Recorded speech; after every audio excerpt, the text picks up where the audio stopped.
Hi friends, welcome to my channel.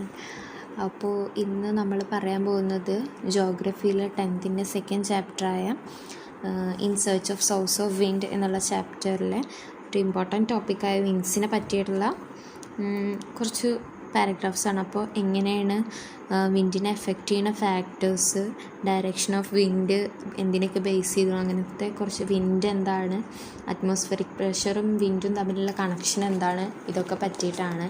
അപ്പോൾ channel ആദ്യമായിട്ട് കാണുന്ന ആൾക്കാർ ചാനൽ സബ്സ്ക്രൈബ് ചെയ്യുക, തൊട്ടപ്പുറത്തുള്ള ബെല്ലൈക്കൺ കൂടി ഒന്ന് പ്രസ് ചെയ്യുക. ഇതാവുമ്പോൾ അതിൻ്റെ ബാക്കി പാർട്ട് വീഡിയോ ഞാൻ ഇടുമ്പോൾ നിങ്ങൾക്ക് കാണാൻ വേണ്ടിയിട്ടാണ്. നിങ്ങളുടെ ഫ്രണ്ട്സ്, ഫാമിലി അവർക്കൂടെ ഒന്ന് ഷെയർ ചെയ്യുക. സോ ഇന്നലെ നമ്മൾ പ്രഷർ ബെൽസിൻ്റെ കാര്യമാണ് പറഞ്ഞു നിർത്തിയത്. ഇന്ന് നമ്മൾ atmospheric pressure and winds. Global variations in the atmospheric pressure led to the formation of wind. Global variation in അന്തരീക്ഷത്തിലുണ്ടാകുന്ന atmospheric pressure global variations, global എന്ന് പറഞ്ഞാൽ നമ്മൾ ഇന്നലെ പറഞ്ഞല്ലോ ഗ്ലോബൽ പ്രഷർ ബെൽറ്റ്സ്, അതിലൊക്കെ ഉണ്ടാകുന്ന വേരിയേഷൻസ് ആണ് എന്തിന്, ഫോർമേഷൻ ഓഫ് വിൻഡ്സിൻ്റെ ഫോർമേഷന് വേണ്ടിയിട്ട് സഹായിക്കുന്നത്. The horizontal movement of air from a high pressure zone to a low pressure zone is called wind. എയറിൻ്റെ ഹൊറിസോണ്ടൽ മൂവ്മെൻറ്റ് എവിടുന്ന്, ഹൈ പ്രഷർ ഏരിയയിൽ നിന്ന് ലോ പ്രഷർ ഏരിയയ്ക്കുള്ള എയറിൻ്റെ ഹൊറിസോണ്ടൽ മൂവ്മെൻറ്റിനെയാണ് എന്തെന്ന് പറയുന്നത്, വിൻഡ് എന്ന് പറയുന്നത്. അപ്പോൾ വിൻഡിൻ്റെ ഡെഫിനിഷൻ ഇതാണ്: the horizontal movement of air from a high pressure zone to a low pressure zone is called wind. So there are different types of winds on the earth surface. അപ്പോൾ നമുക്കറിയാം ഒരുപാട് തരത്തിലുള്ള കാറ്റുകളുണ്ട്. Ranging from the light breeze that makes the leaves flutter to cyclones that cause widespread damage. അപ്പം നമുക്കറിയാം ചില വിൻഡ്സൊക്കെയാണ് കൊടുങ്കാറ്റും കാര്യങ്ങളും ഇതൊക്കെ ഉണ്ടാക്കുന്നുണ്ട് എന്നുള്ളത്. അത്ര ഇമ്പോർട്ടൻ്റ് അല്ല, അതാണ് ഞാൻ ജസ്റ്റ് പറഞ്ഞു പോണത്. Winds R named on the basis of the direction from which they blow. എവിടെ നിന്നാണ് അത് ബ്ലോ ചെയ്യുന്നത് അതിനനുസരിച്ചിട്ടാണ് വിൻഡ്സിനൊക്കെ പേര് വരിക. പേരൊക്കെ എവിടെ നിന്നാണ് ബ്ലോ ചെയ്യുന്നത് അതിനനുസരിച്ചിട്ടാണ് പേര് വരിക. For example, the south wind is the wind blowing from the south. South wind എന്ന് പറയുന്നത് സൗത്ത് നിന്ന് ബ്ലോ ചെയ്യുന്ന wind south wind. The peculiarities of source regions influence the nature of wind. ഈ കാറ്റുണ്ടാവുന്ന റീജിയൻ അതിൻ്റെ പെക്യുലാരിറ്റീസ് ആ nature of വിൻഡിലും കാണും. Winds blowing from the sea will be saturated with moisture where areas.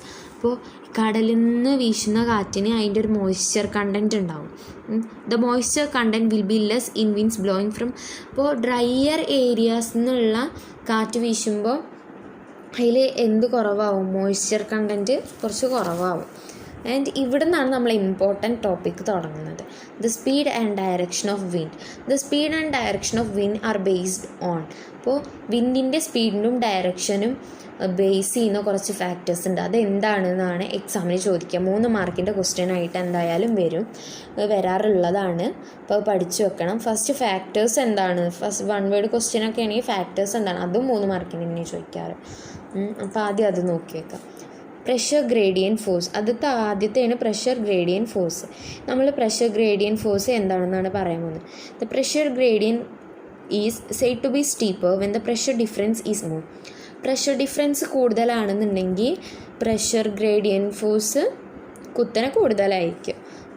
അപ്പോൾ അത്രേ അതിൽ പറയണുള്ളൂ, വേറെ ഒന്നും ഇതിൽ പറയണില്ല. പിന്നെ പറയുന്നത് കൊറിയോലിസ് ഫോഴ്സ്. രണ്ടാമത്തെ എഫക്റ്റ് ചെയ്യുന്ന ഫാക്ടറാണ് Coriolis force. Freely moving bodies get deflected to the right in the northern hemisphere and to the left in the southern hemisphere due to a force generated as a result of Earth's rotation.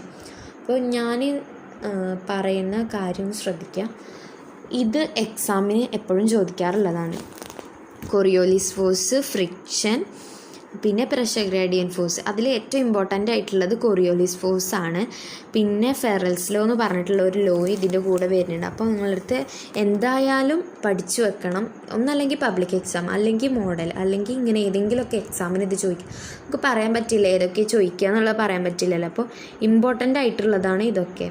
അപ്പോൾ free ആയിട്ട് bodies move ചെയ്യുക. അത് എന്ത് ചെയ്യും, freely moving bodies deflected in to the right in the northern ഹെമിസ്ഫിയറിൽ freely moving bodies ഉണ്ടെങ്കിൽ അത് എങ്ങോട്ട് സ്പ്രെഡ് ചെയ്യും?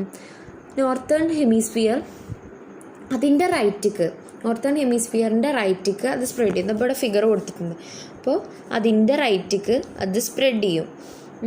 അപ്പോൾ എന്ത് കാരണം? അപ്പോൾ സൗത്തേൺ ഹെമിസ്ഫിയറിൽ ഉള്ളത് അതിൻ്റെ ലെഫ്റ്റിക്കും ഡിവൈഡ് ആവും, ഡിഫ്ലക്റ്റ് ആവും, കാരണം മാറിപ്പോവും.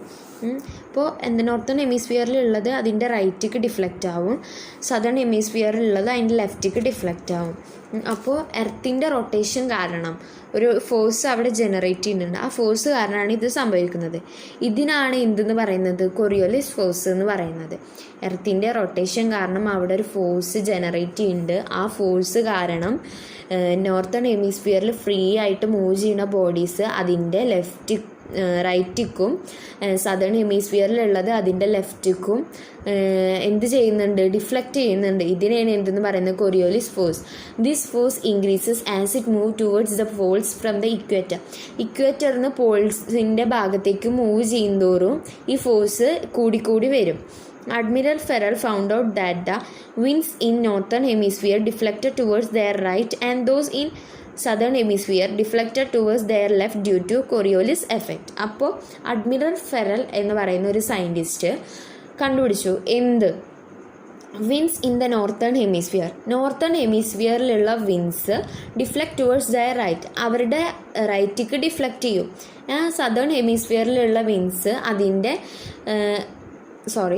നോർത്തേൺ ഹെമിസ്ഫിയറിലുള്ളത് റൈറ്റിക്ക് ഡിഫ്ലക്റ്റ് ചെയ്യും, സദേൺ ഹെമിസ്ഫിയറിലുള്ളത് ലെഫ്റ്റിക്കും ഡിഫ്ലക്റ്റ് ചെയ്യും. എന്ത് കാരണം? കൊറിയോലിസ് എഫക്റ്റ് കാരണം. അപ്പോൾ ഫ്രീലി മൂവിങ് ചെയ്യുന്ന ബോഡീസ് നോർത്തേൺ ഹെമിസ്ഫിയറിലുള്ളത് റൈറ്റിക്ക്, അങ്ങനെ നമ്മൾ ആദ്യം തന്നെ പറഞ്ഞു. അപ്പോൾ വിൻസും അതേപോലെ തന്നെയാണ്. അപ്പോൾ the law put forward by him on the basis of these is known as Ferrel's. അപ്പോൾ കൊറിയോലിസ് ഫോഴ്സിൻ്റെ ഒരു ബേസിലാണ് ഫെറൽ ഇത് പറഞ്ഞത്. അപ്പോൾ ഇയാളാണ് ഈ ലോ മുന്നിക്ക് കൊണ്ടുവന്നത്. അപ്പോൾ ഈ ലോനെ എന്തെന്ന് പറയുന്നു? ഫെറൽസ് ലോ. അപ്പോൾ സ്വതവേ ഞാൻ പറയുന്നത് സയൻറ്റിസ്റ്റുകളൊക്കെ അങ്ങനെ എന്തെങ്കിലും കാര്യം കണ്ടുപിടിക്കും, സ്വയം അവരെ വേറെ തന്നെ അങ്ങോട്ട് ലോ ആയിട്ട് അങ്ങോട്ട് ഇടും. നമ്മൾ പാവങ്ങൾ ഇങ്ങനത്തെ ഓരോന്നൊക്കെ പഠിക്കുക, അതന്നെ എന്നിട്ട് എക്സാമിൽ ചോദിക്കുക, പിന്നെ ഈ കാര്യം കാണുക ചെയ്യില്ല. അതൊക്കെയാണ് കാര്യങ്ങൾ. പക്ഷെ പഠിച്ച് മാർക്ക് മേടിക്കണം എന്നുണ്ടെങ്കിൽ നമുക്കിതൊക്കെ വേണമല്ലോ. അപ്പോൾ അത് പോട്ടെ. അപ്പോൾ മൂന്നാമത്തെ ഫാക്ടർ എന്ന് പറയുന്നത് friction. The speed of wind will be higher over ocean surfaces and level land as friction is less. അപ്പോൾ സീയുടെ മേലെ ഓഷ്യൻ്റെ സർഫേസിലൊക്കെ ഫ്രിക്ഷൻ്റെ അളവ് കൂടുതലായിരിക്കും. അപ്പോൾ ലാൻഡിൻ്റെ ലെവലിലേക്ക് കയറും തോറും ഫ്രിക്ഷൻ കുറഞ്ഞു വരും. On other hand the friction being more along difficult terrains ആയിട്ടുള്ള എന്താ പറയുക, ടെറസ്ട്രിയൽ ഏരിയാസൊക്കെ അല്ലേ, ആ ഭാഗത്തൊക്കെ ഫ്രിക്ഷൻ കൂടുതലായിരിക്കും.